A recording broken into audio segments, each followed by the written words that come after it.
Hell yeah, we pulling. What's up? I'm Jimfro, and this is the Ready Check Pull Guide for Anduin Wrynn.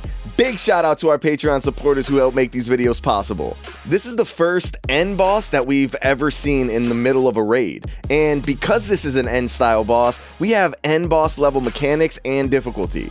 This fight has 3 phases and 2 intermissions. Aside from DPS and the boss, the goal of the first and second phase is to restore Anduin's willpower bar. You do that by getting hit into the Shadow Realm where you beat up Anduin's bad side, while also healing Anduin's good side. During the intermissions, you'll fight an image of the fallen king while either ignoring or killing specific ads. And since you'll be doing 200% increased damage to the boss, one of the intermissions is a perfect time to bloodlust. Then, in phase 3, it's a race against the clock. You now have to kill the boss before the healing requirements become too much to deal with. Alright, before you pull, split your raid equally in half for the Kingsmorn Hungers cast. Make sure that there's a tank, healers, and plenty of DPS in both groups. And assign several players to CC the phase 2 ads, around 3 on normal and 5 on heroic. So let's talk about phase 1. Since we're trying to fill up Anduin's willpower bar, let's go over how you do that. Anduin will cast Kingsmorn Hungers, which is a giant frontal cone that does a bit of damage and sends any player hit into a different realm. This means that half your raid will be fighting Anduin, while the other half will be sent down to fight some ads. Let's go over the ads. Anduin's Despair is a single big ad that needs to be tanked and focused down, granting 20 willpower. Anduin's Doubt are a bunch of small ads that can just be cleaved on top of Despair. They grant 5 willpower each. And Anduin's Hope are friendly ads that need to be healed. On Heroic, they'll need to be dispelled before they can be healed. When healed to full, they also grant 5 willpower each. You need to try and get as close to 100 willpower as possible, and since you only get to go down twice in each phase, you'll need to kill the big ad and try to heal or kill a combo of 6 small ads. This is because after 2 frontal cones, the intermission starts and Anduin will consume all of his willpower, granting the raid a massive buff that increases your damage by 200% and reduces the damage you take by 90% based on the amount of willpower he consumes. So the better you do in the Shadow Realm, the bigger the buff is for the intermission. The other mechanic in phase 1 is Blasphemy.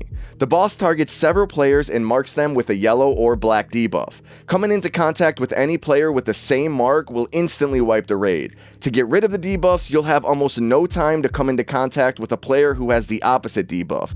The best way to handle this is to have all the yellow debuff players stand still while the black debuff players find their yellow partners. The boss will also put a chrome arrow on several players and cast Wicked Star, which is a boomerang mechanic that sucks to be hit by, and on Heroic also heals any ads that get hit by it. So if you're marked, run away and dodge the thing. If you're not marked, you can still get hit, so also dodge the thing. Now healers, get ready because there's a few things that you have to worry about.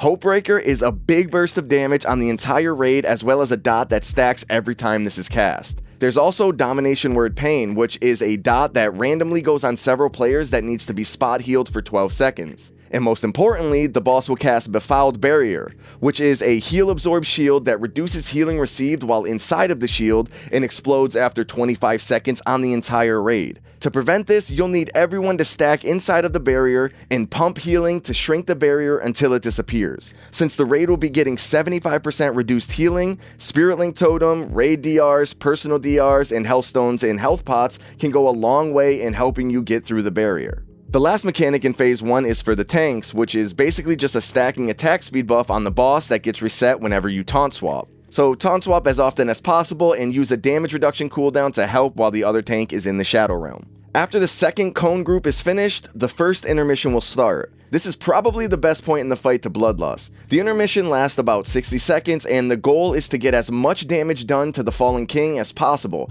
because the damage he takes is also dealt to Anduin, and since you'll have 200% increased damage done from Anduin's willpower buff, I'd make sure to have some DPS cooldowns ready to take advantage of this. On normal, there's a ton of Fiendish Souls, which are small ads that can pretty much be ignored and cleave down on top of the Fallen King. But on Heroic, there's also a Monstrous Soul that should also be cleaved down on the boss as well. However, when it gets to 30% health, it'll cast Necrotic Detonation, which reduces everyone's healing received by 100% for 10 seconds. If your DPS is disciplined enough, you might be able to swap to it and kill it before the cast goes off. If not, you'll need to use raid DR cooldowns and pray you can survive the 10 seconds without healing. After about a minute, the Fallen King will disappear and phase 2 will start. Phase 2 is basically the same as Phase 1, but now there's no more yellow and black debuffs. Instead, there's several Grim Reflection ads that spam cast and AoE fear that also puts a massive dot on the raid if any casts get through. These ads come out twice in the phase, so you'll need the assigned CC players to be ready for this. Drag the boss over to them one at a time and spam interrupt, sheep, or stun them to prevent them from casting while you kill them.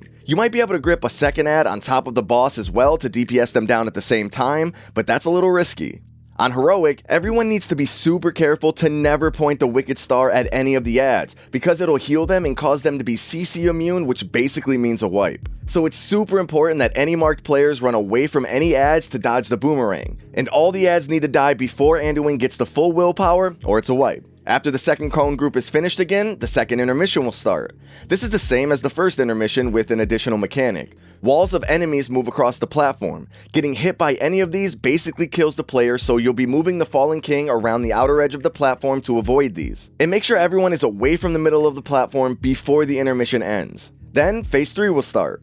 Unless they cap Anduin at a certain health percent, you'll want the boss to be as low HP as possible before going into this phase. You no longer have ads to CC and kill. Instead, the raid needs to spread out because Anduin puts Hopelessness, the black debuff from Phase 1, onto most, if not all of the raid. Coming into contact with another debuffed player, or after 30 seconds, any marked player will explode and basically die, as well as kill anyone around them in a small radius. You might be able to use immunities away from the raid, however, you'll want most of your raid to utilize the golden pool in the middle of the room. Any marked player will need to run into the pool and remove their Hopelessness debuff. Doing this puts a dot on the entire raid that does a bunch of damage for 3 seconds. This dot stacks and also makes the pool shrink. So you'll probably want 2 to 3 players to clear every 3 seconds or so, adding or subtracting a player depending on your healing. You could also have a bunch of people clear at once and use some healing cooldowns to survive for the 3 seconds, which might actually be the way to go. And since you'll probably only be able to do this 2 to 3 times, you're racing against the clock, which means that some players might need to run away and die to save the barrier for execute classes, or if there's just no more golden pool to run into.